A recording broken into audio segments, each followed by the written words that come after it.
Loué soit Jésus-Christ. Très bien. Merci de m'inviter à vous parler de ce sujet de la miséricorde dans l'islam. Alors j'ai fait quelques recherches et je me suis aperçu que dans le dictionnaire du Coran, salué à sa sortie en 2008 par l'ensemble des critiques du banc et de l'arrière-banc, ouvrage collectif auquel ont participé pas moins de 27 auteurs différents, musulmans ou non, sous la pratique de M. Mohamed Ali Amir Moedzi, directeur d'études à l'école pratique des hautes études à la Sorbonne, titulaire de la chaire de théologie islamique et d'exégèse coranique classique, directeur adjoint du CNRS. Dans ce dictionnaire, donc, parmi les 500 entrées, ne figure pas le mot miséricorde. De même, le mot miséricorde ne figure pas parmi les 400 entrées de l'index de l'islam pour les nuls de Malek Shebel. Il ne figure pas non plus dans les mots de l'islam de Dominique et Marie-Thérèse Urvois, et pas davantage le trouve-t-on dans l'index de la traduction du Coran de Daniel Masson, validé par l'Université d'Al-Azhar. Ce simple constat laisserait donc entendre qu'il n'y a pas de miséricorde dans l'islam. A contrario, pourtant, de ce que toute la propagande islamique en Occident prétend. Malheureusement relayée par la conférence des évêques de France elle-même, à l'occasion de l'année de la miséricorde, notamment, dans le document intitulé « Célébrons notre Dieu riche en miséricorde », où l'on trouve un chapitre intitulé « La miséricorde dans l'islam », comme si l'Église ne pouvait plus aujourd'hui parler de miséricorde sans faire appel à l'islam. Ce document prétend en effet que la miséricorde est très présente en islam. Et il est vrai que la plupart des sourates commencent par invoquer Allah comme le très miséricordieux, mais cela suffit-il pour croire qu'il le soit? Si on ne s'arrête pas aux mots, mais que l'on aille à leur sens, que trouve-t-on? C'est ce que je vous propose de découvrir en listant, dans une première partie de mon intervention, un certain nombre de considérations, puis en disant un mot sur le soufisme, réputé spirituel et donc forcément miséricordieux, et enfin en examinant les fameux versets dits tolérants. Je commence par rappeler que le mot miséricorde, comme chacun sait, est formé des mots misère et cœur, et sert à désigner le mouvement de compassion d'un cœur aimant, assumant la misère d'autrui pour l'en soulager.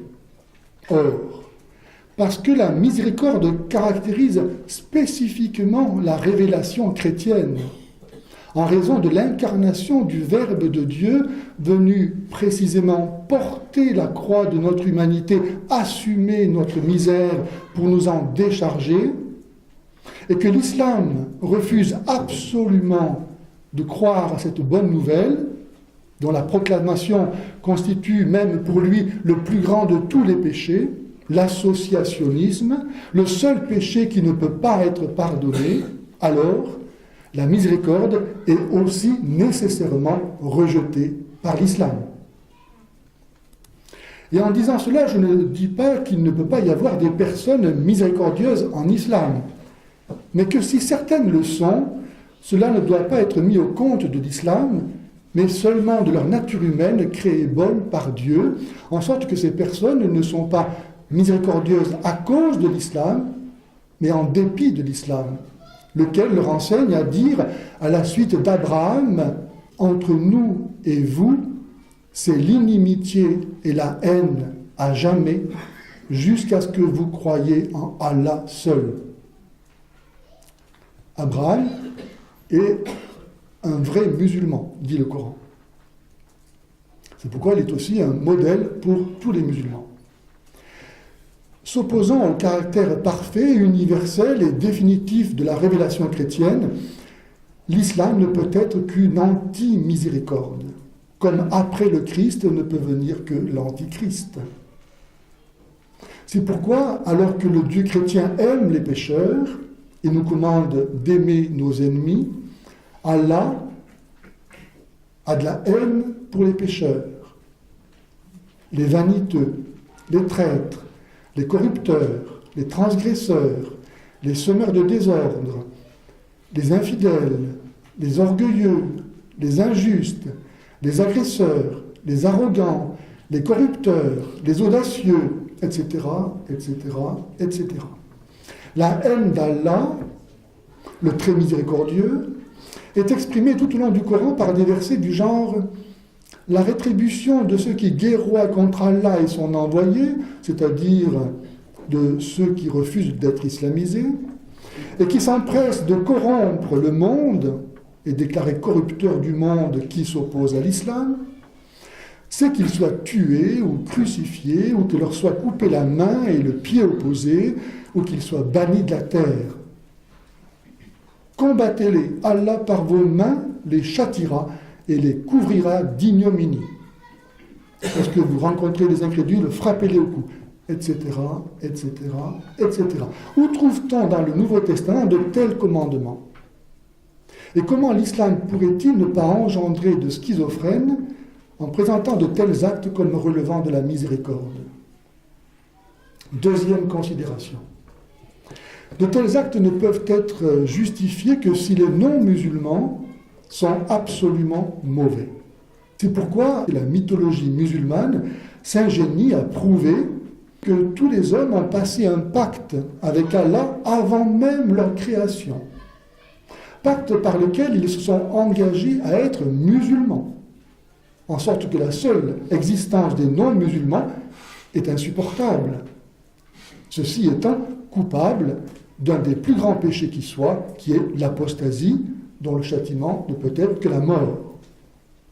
Sachant que Allah aime ceux qui vont jusqu'à tuer pour sa cause, et qu'il commande le meurtre, comment un musulman peut-il croire à la miséricorde, sinon en donnant à ce mot un sens opposé à celui que nous lui donnons?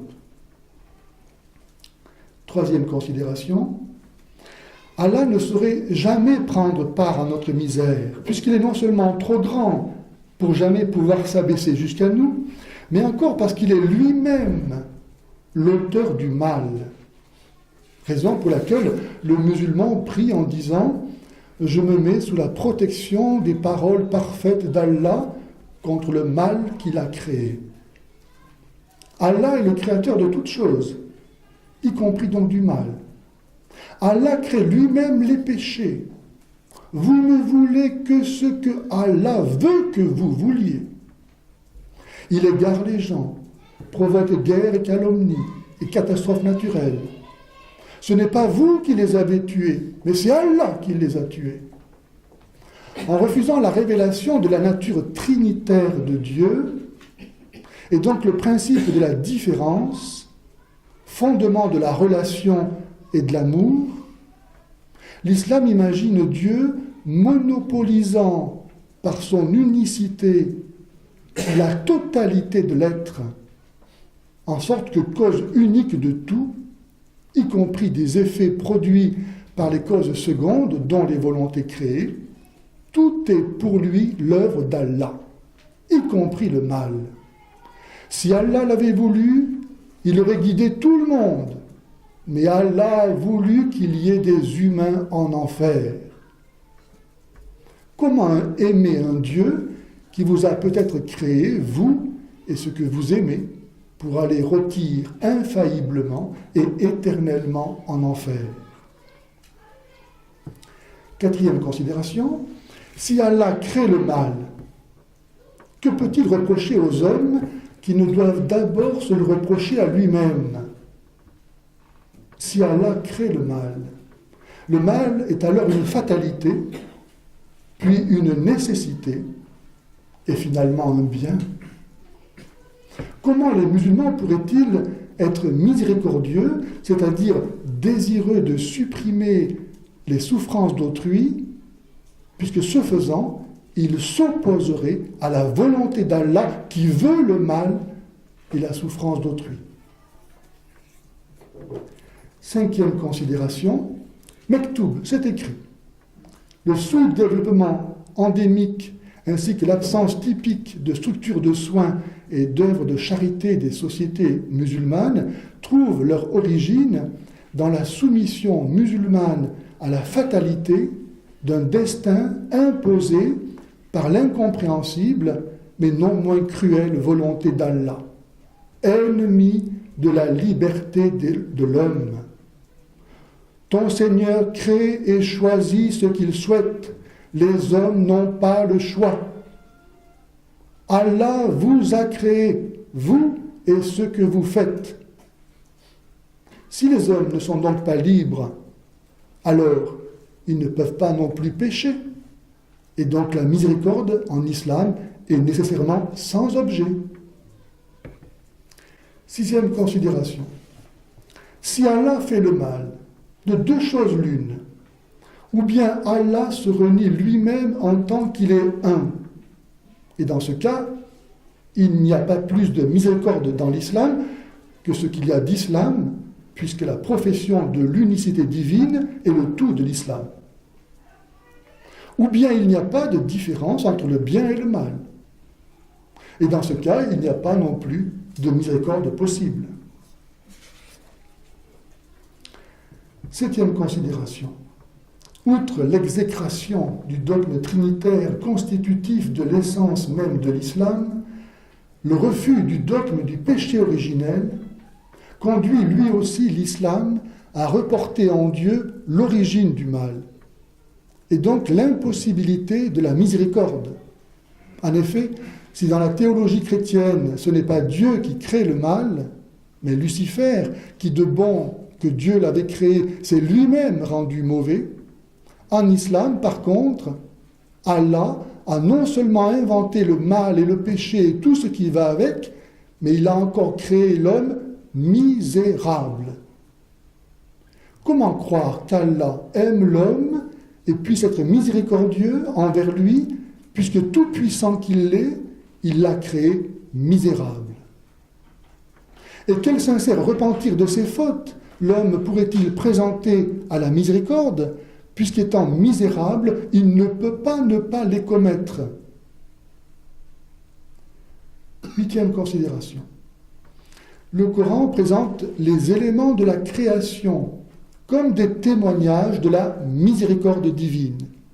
Or, l'univers n'est pas une œuvre de miséricorde, puisqu'il est créé à partir de rien, et que le néant n'est pas la misère, et que seule la misère, et en particulier celle du péché, est la matière propre à l'exercice de la miséricorde. Cet exemple montre l'islam ayant rejeté la foi chrétienne et ayant de ce fait perdu la connaissance de la vérité, chercher à donner à la miséricorde une nouvelle et non moins fausse signification. 9e considération. À la différence du christianisme offrant gratuitement le salut aux pécheurs repentants, en sorte que seuls les humbles peuvent en hériter, l'islam enferme le musulman dans la suffisance de l'auto-justification. En effet, le musulman n'a pas besoin de sauveur. Il se sauve tout seul, par l'obéissance au règlement, par ses propres mérites. Du moins l'espère-t-il, car il ne sait pas si Allah ne l'a pas prédestiné à l'enfer. Cette justice légaliste, prétendant rendre quitte vis-à-vis de Dieu, est à l'opposé de celle provenant de l'accueil de la miséricorde divine, justice dont les fruits sont la charité, la joie, la paix, la patience, la miséricorde, la bonté, la fidélité, la douceur, la tempérance. Contre de pareils fruits, dit saint Paul, il n'y a pas de loi. Ceux qui sont au Christ Jésus ont crucifié la chair avec ses passions et ses convoitises. Justice, qui invite donc en retour à se montrer soi-même miséricordieux. La logique des comptes est une angoissante vis sans fin, car il est impossible de rattraper le temps perdu, d'évaluer le montant de sa dette et de vivre ici-bas dans l'assurance d'être pardonné. Par contre, si un chrétien sait qu'il n'accomplira jamais parfaitement la loi du Christ, tant il est vrai que celui qui aimerait assez n'aimerait plus, Il sait aussi pouvoir compter sur les mérites infinis du sacrifice rédempteur. En ramenant l'homme sous la loi, l'islam éloigne l'homme de l'accueil et de la pratique de la miséricorde. En effet, le péché originel rend impossible une obéissance parfaite à la loi, en sorte que la loi, faite pour la vie, donne la mort par le châtiment qu'elle fait mériter. La justification par l'obéissance à la loi établit Dieu en obligé de l'homme, à qui Dieu devrait donner sa récompense, alors que tout est gratuit dans la relation avec Dieu, y compris la capacité de mériter. L'obéissance à la loi de Moïse, séparant les Juifs du reste des hommes, et aujourd'hui les musulmans, contredit l'universalité du salut et mène au mépris d'autrui. La recherche du salut par la pratique de la loi conduit à idolâtrer la loi. Le statut du Coran ne le montre que trop. Bref, comment ceux qui mettent leur confiance dans l'obéissance à la loi pourraient-ils se réjouir d'être aimés inconditionnellement pour eux-mêmes et non pas pour leurs œuvres? Et comment pourront-ils payer le prix de la vie éternelle? 10e considération. Mahomet est l'envoyé d'Allah. Ses compagnons sont bienveillants entre eux, mais terribles envers les infidèles. En islam, la miséricorde n'a rien d'universel et montre en cela qu'elle n'est pas divine. Son antonyme, qui est la cruauté, est si consubstantiel à la révélation d'Allah que les croyants reçoivent la mission de la manifester. Ô vous qui croyez, combattez à mort les incroyants qui sont près de vous, qu'ils vous trouvent durs à leur égard. Avec de tels préceptes, comment se sentir en sécurité à proximité de pieux musulmans? Mais cette cruauté ne cible pas seulement les non-musulmans, mais aussi les femmes qui doivent être battues et les esclaves. L'institution de l'esclavage est si bien voulue par Allah qu'il en interdit explicitement l'abolition. Daesh et Boko Haram, voulant appliquer scrupuleusement la loi d'Allah, ont rétabli au grand jour cette abomination qui n'a jamais cessé d'être pratiquée plus ou moins ouvertement dans les pays musulmans. Nous pourrions continuer cette malheureuse liste, mais disons maintenant un mot du soufisme, qui passe pour être une pratique plus acceptable de l'islam, parce que réputée spirituelle et partant plus authentique.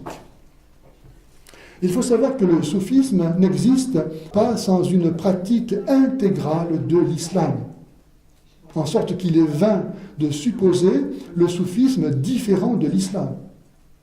Le soufisme ne fait qu'ajouter une dimension ésotérique à la charia, un enseignement secret donné par Mahomet à ses plus intimes disciples et révélé depuis lors dans une relation de maître à disciple. Le soufisme n'est pas représentatif de l'islam puisque l'islam se suffit à lui-même. Cela est encore prouvé par le fait que le soufisme a toujours été persécuté par les pouvoirs musulmans qui l'ont suspecté d'être insubordonné en raison de ses organisations parallèles et de ses enseignements secrets. Et puisque le soufisme est basé sur les enseignements secrets de Mahomet, rappelons que Mahomet étant une miséricorde pour l'univers, il est venu avec l'égorgement. En conséquence de quoi, les musulmans doivent savoir égorger, ce à quoi ils s'entraînent lors de la fête du sacrifice et lors de la mise à mort des animaux de boucherie, où le rite halal prescrit que la bête ou la victime soit consciente de son supplice jusqu'à la mort, pour donner une nourriture qu'Allah, le très miséricordieux, pourra alors apprécier. Et voici maintenant quelques exemples de cette sagesse et miséricorde prophétique que je suis allé chercher sur un site soufi. Une femme vint dire à Mahomet « J'ai commis l'adultère, purifie-moi ». Mahomet lui répondit « Va-t'en jusqu'à la naissance de l'enfant ». Après avoir mis l'enfant au monde, elle revint avec l'enfant et dit « Voici l'enfant que j'ai mis au monde ». Mahomet répondit, va-t'en et allaite-le jusqu'à ce qu'il soit sevré. Une fois l'enfant sevré, elle vint vers Mahomet avec l'enfant qui tenait un morceau de pain dans sa main. La femme dit, messager d'Allah, le voici, je l'ai sevré, et il mange de la nourriture solide. Mahomet donna l'enfant à un musulman et prononça ensuite la sentence. La femme fut enterrée dans un fossé jusqu'à la poitrine et lapidée. Lorsque Khalid ben Walid lui jeta une pierre sur la tête, du sang jaillit à son visage et il se mit aussitôt à insulter la suppliciée. Mais le messager d'Allah, qui avait entendu l'insulte, lui ordonna « Khalid, fais doucement. Au nom de celui qui tient dans ses mains ma vie, elle a fait une telle démonstration de repentance que même si un collecteur d'impôts injuste s'était repenti ainsi, il aurait été pardonné. » Il existe donc des gens, non seulement pour se convaincre de l'historicité d'un tel récit, mais encore pour en louer la sagesse et la miséricorde. Un autre et dernier exemple de cette fameuse sagesse et miséricorde prophétique. Un jour, alors que le prophète était assis avec ses compagnons dans la mosquée, un bédouin rentra et se mit à uriner.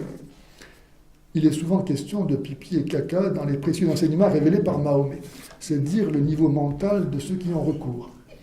Des gens se précipitèrent pour l'empêcher, mais le prophète s'écria « Laissez-le faire, ne l'interrompez pas, versez ensuite sous cette urine un seau d'eau ou une jatte d'eau. » Précision très importante, comme tout le monde comprend. « Vous n'avez d'autre mission que de rendre toutes choses faciles et non de rendre les choses pénibles. » Ben voyons, dans la gêne, il n'y a pas de plaisir, c'est bien connu.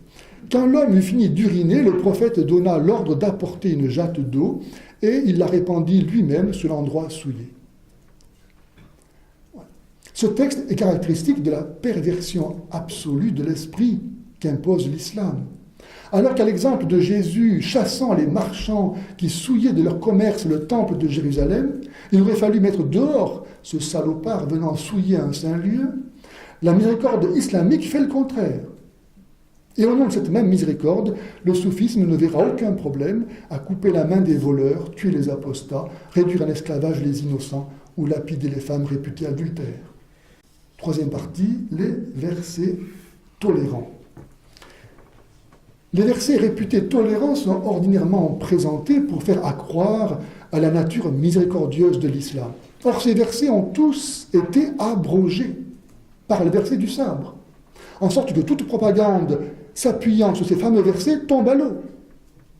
Mais encore, leur examen, quelque peu attentif, révèle une toute autre interprétation que celle ordinairement supposée, sachant que le sens des mots n'est pas le même pour les musulmans et pour nous. Par exemple, pour un musulman, la religion, c'est l'islam, et rien d'autre. Ou bien la paix, c'est la vie sous la charia, et rien d'autre. Ainsi donc, le verset 256 de la sourate 2, qui est bien connu, « Nulle contrainte en religion », est souvent utilisé dans les rencontres interreligieuses comme une preuve que l'islam serait respectueux des personnes appartenant à d'autres religions que l'islam. Mais ce verset ne dit pas « nulle contrainte à l'égard des membres d'autres religions ». Il dit « dans la religion au singulier », c'est-à-dire en islam, car il n'y a point d'autre religion que l'islam. Les légistes musulmans ont d'ailleurs toujours enseigné que ce verset signifie le droit des non-musulmans à embrasser l'islam sans qu'on les en empêche. Autrement dit, ils fondent le devoir de faciliter au maximum la conversion à l'islam, et rien d'autre. Ce qui se conçoit aisément, puisque Allah ne vous a imposé aucune gêne dans la religion, comme en témoigne la vie quotidienne des musulmans eux-mêmes. Mais que l'on vive sans contrainte parce que l'on est musulman ne signifie pas que l'on doive renoncer à exercer la contrainte à l'égard des non-musulmans ou de ceux qui ne le sont pas assez, ainsi que de nombreux versets, notamment dans la même sourate, le commandent. La tolérance de ce fameux verset a-t-elle donc quelque chose à voir avec celle que les idiots utiles se plaisent à imaginer? Un autre verset, Sourate 5, verset 32. C'est pourquoi nous avons prescrit aux fils d'Israël que quiconque tuerait une personne qui n'a pas elle-même tué, ni répandu la corruption sur la terre, c'est comme s'il avait tué tous les hommes. Ce verset, souvent cité pour faire accroire à l'humanité du Coran, reprend un enseignement talmudique sur l'interdiction du meurtre entre juifs. Celui qui tue une âme d'Israël, c'est comme s'il avait tué tout un monde. Mais loin de reconnaître l'universalité du genre humain et de promouvoir le respect de tout homme, ce verset les restreint lui aussi aux dimensions du groupe musulman, en excluant le coupable de corruption, c'est-à-dire le suspect d'insoumission à l'ordre islamique, ce qui peut impliquer bien des choses. Ce verset ne nie donc pas le devoir de tuer les non-musulmans, coupables de la pire corruption qui soit, celle de ne pas être musulman, et le Coran ne requiert pas, même pour justifier leur massacre, que les coupables aient conscience de leurs crimes. À l'inverse, celui qui laisse en vie un tel coupable, n'est-ce pas comme s'il commettait lui-même la corruption sur la terre? Certes, parmi les gens des Écritures, il y en a qui croient en Dieu, qui tiennent pour véridique ce qui vous a été révélé, ainsi que ce qui leur a été révélé, et qui, entièrement soumis à Allah, ne troquent jamais ses enseignements contre un vil profit. Ceux-là trouveront leur juste récompense auprès de leur Seigneur, toujours prompt dans ses comptes. Sourate 3, verset 199. Ce verset donnerait la preuve de la reconnaissance par l'islam de la légitimité de la foi chrétienne et du salut qu'elle confère. Les gens d'Écriture étant les chrétiens.